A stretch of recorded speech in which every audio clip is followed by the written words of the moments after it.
Deeply, deeply distressing to know that 42 million Americans are going to lose their SNAP benefits. And now that's one of the big reasons why I refuse to shutting our government down. And again, I feel like the Democrats really need to own the shutdown.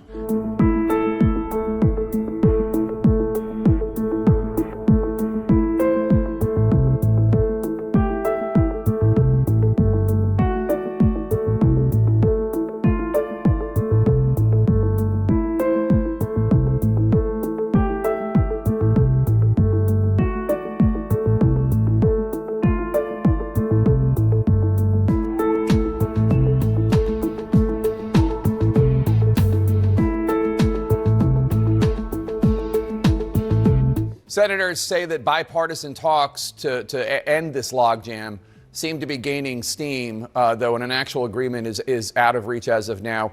Do you know where these bipartisan talks to end the shutdown are? We're on day 33 of the shutdown, obviously. I sure hope so. I mean, this is an absolute fail. It's embarrassing, honestly. If we can't even kind of, keep the lights on like this, and now reminding everybody, federal workers have had to borrow more than $1/3 billion just to pay their own bills.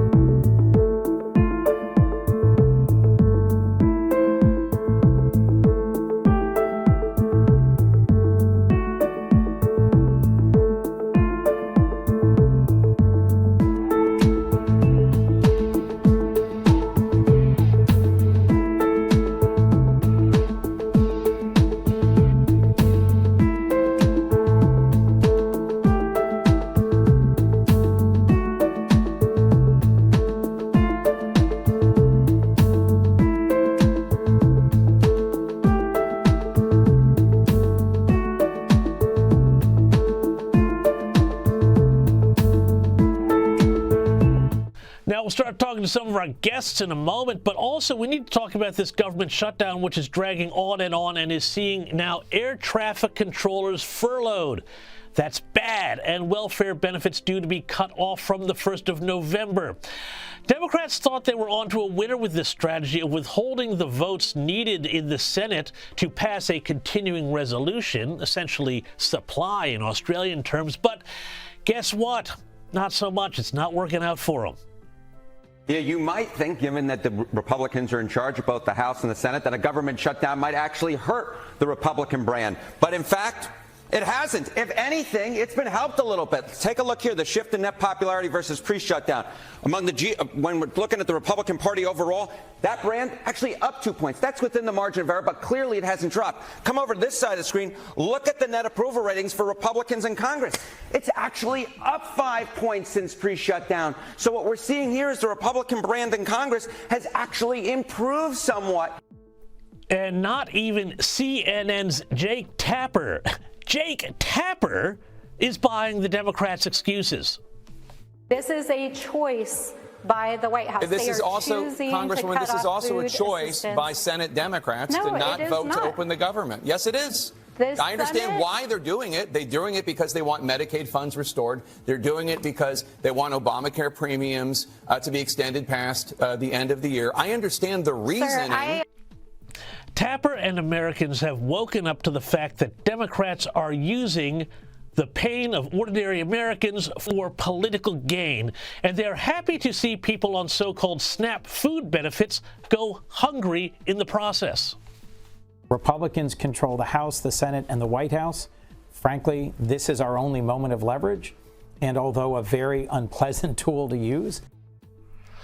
Their only leverage. Did you hear that? Letting people go hungry to apply political pressure to Republicans so they can get their wish list, which includes, by the way, giving taxpayer-funded health care to illegal aliens. It's really unpleasant behavior, sure, but I think it's also, for everybody else, a real moment of clarity.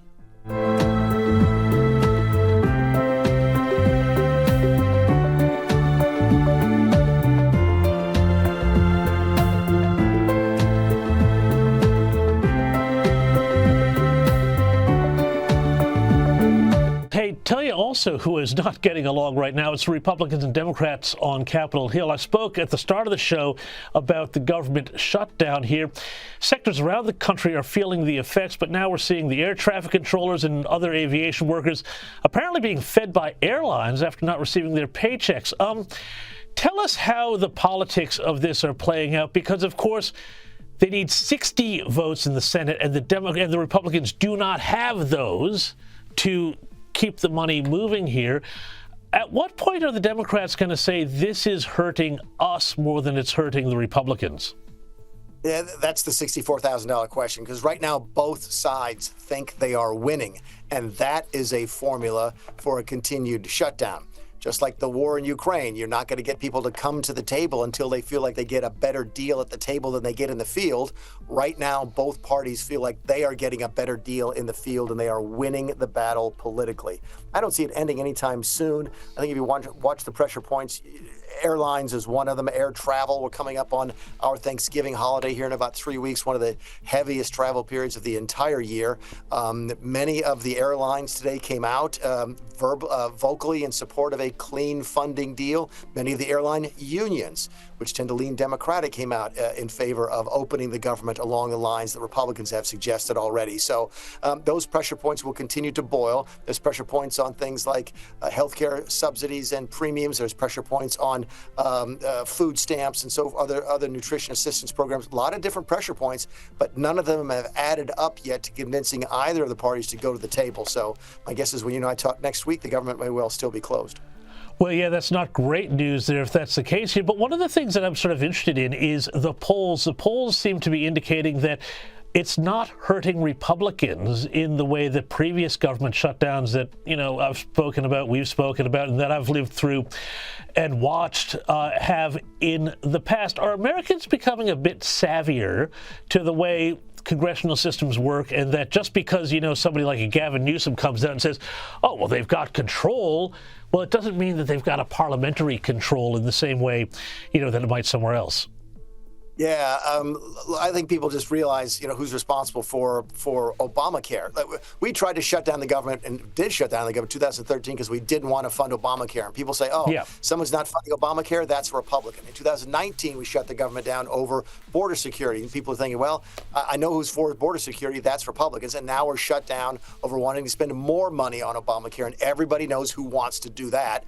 That's the Democrats. So even if you don't follow politics very closely in this country, you sort of know who's on the side of spending more money on Obamacare, which is what's really at the heart of this particular shutdown. So, yeah, I think people are sort of waking up. They understand, a little bit about how Senate works. Not a lot. The filibuster is probably not something that the ordinary American understands. But if you ask them what party, wants to spend money on health care, that's going to be the Democrats. Yeah, so the filibuster is a bit like the infield fly rule of politics. Hey,